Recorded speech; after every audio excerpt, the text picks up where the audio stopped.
How to fix Instagram automatically closing. Hello guys, welcome back to this brand new video. So in today I'm gonna show you how to fix the automatic close on Instagram, or you can call it auto close. So first thing to fix this problem is just you need the settings. Go to the settings, go to the apps, go to Instagram app. This is the app information page, as you can see.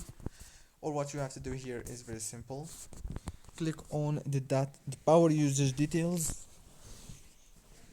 Now right here, go to the power consumption alert and enable it.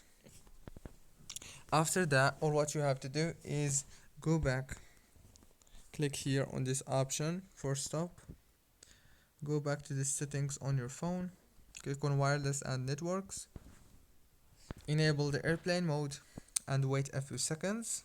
1 2 3 4 5, and then disable it. That's it guys. Now all what you have to do is open Instagram and the problem must be fixed. Don't forget to like, subscribe. Thank you very much for watching the video until the end.